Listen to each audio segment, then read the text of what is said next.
Ano ba ang akala mo sa sarili mo? Maligayang araw ng Huwebes, kapanalig. Kapistahan ngayon ni San Pedro ng Sebaste. Ito po si Sister Rose Agtarap ng Daughters of St. Paul para sa mabuting balita.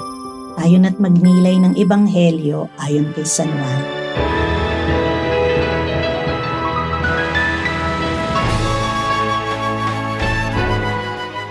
Sinabi ni Jesus sa mga Hudyo, Talagang sinasabi ko sa inyo, kung may magsakatuparan ng aking salita, hinding-hindi niya masisilayan ang kamatayan. Kaya sinabi sa kanya ng mga Hudyo, Alam na namin ngayon na may demonyo ka nga. Namatay si Abraham pati ng mga propeta at sinasabi mong kung may magsasakatuparan ng aking salita, hindi siya nanasap ng kamatayan. Mas dakila ka ba kaysa ninuno namin si Abraham na namatay? Lagi nga mga propeta ay namatay. At sino ka sa akala mo? Sumagot si Jesus, Kung ako ang nagmamapuri sa sarili, walang saysay ang papuri ko. Ang aking Ama ang pumupuri sa akin. Siya na itinuturing niyo na inyong Diyos. Hindi niyo siya kilala, ngunit kilala ko siya. Kung sabihin ko man na hindi ko siya kilala, magsisinungaling akong tulad niyo, ngunit kilala ko siya. At isinasakatuparan ko ang kanyang salita. Si Abraham na inyong ninuno ay nagalak na makikita niya ang araw ng pagdating ko. Nakita nga niya at natuwa. Kaya winika ng mga Hudyo sa kanya, Wala ka pang 50 taon at nakita mo na si Abraham? Sinabi sa kanila ni Jesus, Talagang sinasabi ko sa inyo, bago pa man ipinanganak si Abraham, ako na nga. Kaya dumampot sila ng mga bato upang ipukol sa kanya. Nagtago naman si Jesus at umalis sa templo.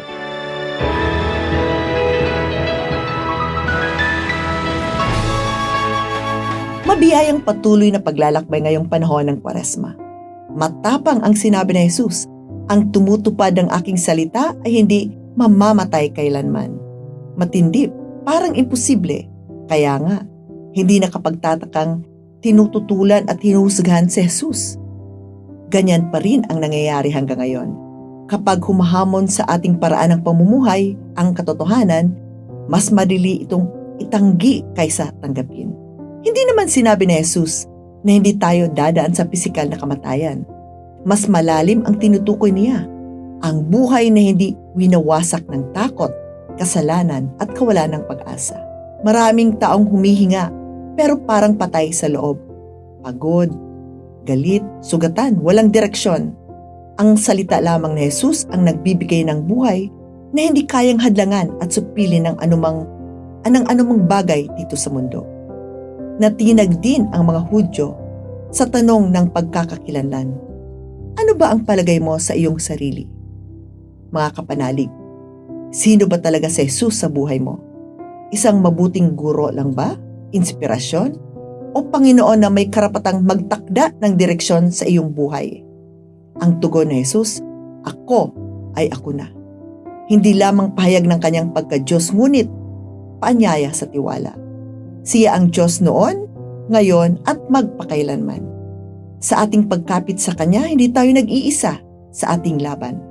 Hindi lang sa nakikinig ang pangako ng buhay, kundi para sa tumutupad ng Kanyang salita. Ang susi, ang pagsunod kay Jesus. Hindi sapat ang kaalaman. Kailangan ang pagsasabuhay nito sa pagpapatawad, katapatan, kababaang loob, at pagmamahal sa kapwa. Sa ating pagsunod, maaring hindi tayo maintindihan at tulad ni Jesus, maaring pagtawanan o tanggihan. Pero sa huli, alin ang pipiliin mo? Ang panandaliang pagtanggap ng mundo o ang buhay na walang hanggan na inaalok ni Jesus? Mga kapanalig, kay Jesus, hindi nagtatapos ang buhay.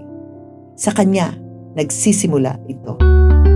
Mga kapanalig, maraming salamat po sa inyong suporta sa aming misyon, lalong-lalo na sa donors at sponsors ng Mabuting Balita.